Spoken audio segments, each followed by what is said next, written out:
তোমালোকে নাভাবিবা যে নামনি অসম মানে এই মিয়াবিলাকৰ নামনি অসম আৰু অসমীয়াবিলাকৰ উজনি অসম। এই এটা ভুল কনচেপ্ট এটা মিয়াবিলাকে দি আছে আৰু মিয়াল দালালবিলাকে দি আছে। 20 বছৰ পিছত এনেকৈ যদি এই মিয়াবোৰৰ যদি 1.5 কোটিৰ পৰা যদি 3 কোটি হয়, গুৱাহাটী বা নামনি অসম বা গোটেই অসমৰ খিলঞ্জীয়া মানুহৰ কি অৱস্থা কৰিব? তেওঁলোকে ঘৰে ঘৰে আহি বন্দুক লৈ আহি তোমালোকে গুলিয়াই মাৰিব খিলঞ্জীয়া মানুহক আৰু 20টা বছৰত বাংলাদেশী মিয়াবিলাকে। সেইবিলাকক আমি সকীয়াই দিছোঁ যে তোমালোকে কিন্তু গুৱাহাটীত কিন্তু তোমালোকক ৰাজপথত দৌৰাই পিটিম। আৰু অখিল গগৈক লাচিত খানা অসম থলগিৰিৰ তৰফৰ পৰা কামৰূপ জিলাত নিষিদ্ধ ঘোষণা কৰা হ'ল আজিৰ পৰা। এইটো মানে চিধা কথা। তেওঁ যেনেকৈ বাংলাদেশীৰ পক্ষ লৈ অসমখন তোলপাল লগাই দিছে, তেওঁ মানে কিমান লাজৰ কথা। তেওঁ এটা মানে নক্সালপন্থী, তাৰ নক্সালপন্থীৰ পৰা তেওঁ চৰিয়াতপন্থী হ'ল। অখিল গগৈকে কিন্তু কামৰূপ জিলাত আমি দৌৰাই পিটিম, কিন্তু কোনেও ৰখাব নোৱাৰে তেওঁ। এইটো আমি সামাজিক মাধ্যম যোগে গম পাইছোঁ যে অসমৰ মানে বিভিন্ন দেশদ্ৰোহী লোকে মানে অসমীয়া খিলঞ্জীয়াৰ বিৰুদ্ধে লোকে নানান ধৰণৰ বক্তব্য আগবঢ়াই আছে। শৃংখল চলিয়া গুৱাহাটীত আহিব নোৱাৰে, সিতু বৰুৱা গুৱাহাটীত আহিব নোৱাৰে।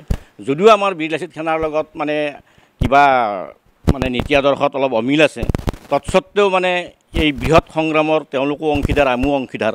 গতিকে আমি অসমৰ সমূহ খিলঞ্জীয়া সংগঠনসমূহ এক হ'ব লাগে।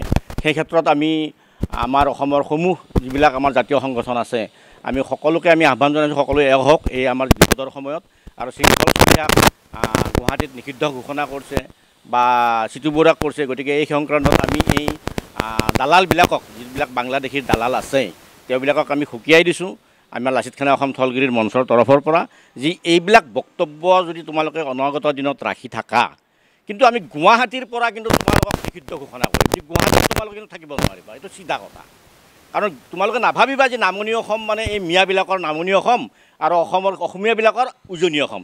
এই এটা ভুল কনচেপ্ট এটা মিয়াবিলাকে দি আছে আৰু মিয়াল দালালবিলাকে দি আছে। মিয়াবিলাকেও কৈ আছে যে আমি নামনি অসমৰ আহা তোমালোকে। গতিকে এটা ভুল কনচেপ্ট দি আছে। গতিকে এই কনচেপ্টটো আচলতে আমি কোনো পধ্যে মানি নলওঁ। নামনি অসম কোনো মিয়া বাংলাদেশী বা কোনো মুছলমান বা কোনো বহিৰাগত মানুহৰ নামনি অসমৰ পৈতৃক সম্পত্তি নহয়। এই নামনি অসম মুঠ কথাত ক'ব গ'লে কামৰূপ ৰাজ্যৰ পটভূমিত অসম নিৰ্মাণ হৈছিল। আৰু এই নামনি অসমত ইয়াৰ ভূমিপুত্ৰসকলৰ আধিপত্য 100% থাকিব। ইয়াত মিয়াৰ আধিপত্য নাথাকে নামনি অসমত। গতিকে আমি নামনি অসমৰ থলগিৰি জনতাক আমি আহ্বান জনাইছোঁ, অনতিপলমে আমি দ্বিতীয়খন শৰাইঘাটৰ যুদ্ধৰ কাৰণে আমি প্ৰস্তুতি চলাইছোঁ। সকলো নামনি অসমৰ থলগিৰি জনতাই আমাৰ লগত সহযোগ কৰক। অন্যথা কিন্তু 20টা বছৰত কিন্তু অসমীয়া জাতি নাথাকে। যেনেকৈ বাংলাদেশৰ আপোনালোকে ঘটনাবিলাক জানে, 71 চনত স্বাধীনতা আন্দোলন যেনেকৈ তাত বাছি হিন্দু মানুহক হত্যা কৰিছিল বাংলাদেশত, পৰৱৰ্তী পৰ্যায়ত তেওঁলোকৰ জাতীয় নায়ক শ্বেখ মুজিবুৰ ৰহমানকে তেওঁলোকে হত্যা কৰিছে।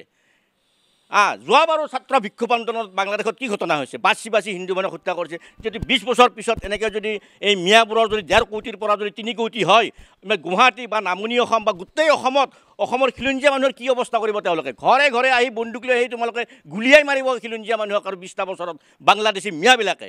গতিকে তেওঁবিলাকক আমি সকীয়াই দিছোঁ, এই মানে তোমালোকে অলপ সংযত হোৱা। আৰু তেওঁবিলাকৰ সপক্ষে যিবিলাকে এই মোবাইলত মানে দিনটো 3-4 বাৰ বক্তব্য ৰাখে, শৃংখলক পিটব, সিতু বৰুৱাক পিটব, খিলঞ্জীয়া হুঁচিয়াৰ, কিবা হুঁচিয়াৰ, তেওঁবিলাকে নিজেই নাজানে তেওঁবিলাকে কি বকি আছে। গতিকে তেওঁলোকে ভাবি আছে যে নামনি অসমত কোনো খিলঞ্জীয়া মানুহ নাই নেকি, সেই নামনি অসম আমি মিয়াৰ হাতত আমি চব পুৰাদমে কব্জা কৰি ল'লোঁ নেকি? এইবিলাক তেওঁলোকৰ এইটো ভুল ধাৰণা। গতিকে আমি লাচিত খানা অসম থলগিৰিৰ তৰফৰ পৰা এই মিয়া বাংলাদেশীৰ যিবিলাক দালাল আছে, সেইবিলাকক আমি সকীয়াই দিছোঁ যে তোমালোকে কিন্তু গুৱাহাটীত কিন্তু তোমালোকক ৰাজপথত দৌৰাই পিটিম। আৰু অখিল গগৈক লাচিত খানা অসম থলগিৰিৰ তৰফৰ পৰা কামৰূপ জিলাত নিষিদ্ধ ঘোষণা কৰা হ'ল আজিৰ পৰা। এইটো মানে চিধা কথা। তেওঁ যেনেকৈ বাংলাদেশীৰ পক্ষ লৈ অসমখন তোলপাল লগাই দিছে, তেওঁ মানে কিমান লাজৰ কথা। তেওঁ এটা মানে নক্সালপন্থী, তাৰ নক্সালপন্থীৰ পৰা তেওঁ চৰিয়াতপন্থী হ'ল। কিমান ডাঙৰ কথা, ভয়ংকৰ কথা। নক্সালপন্থীৰ পৰা তেওঁ চৰিয়াতপন্থী হ'ল। গতিকে তেওঁকো সকীয়াই দিছোঁ যে যদি ভালদৰে যদি তুমি জাতিৰ পক্ষত থাকা, অন্যথা কিন্তু তোমাৰ কিন্তু দিগদাৰ আছে অসমত। তোমাক কিন্তু অসম আন্দোলনৰ 83 চনৰ দৰে যেনেকৈ কংগ্ৰেছৰ মানুহবিলাকক বাহনিৰ পিছে দৌৰাই পিটছিল, অখিল গগৈকে কিন্তু কামৰূপ জিলাত আমি দৌৰাই পিটিম, কিন্তু কোনেও ৰখাব নোৱাৰে তেওঁক। ধন্যবাদ।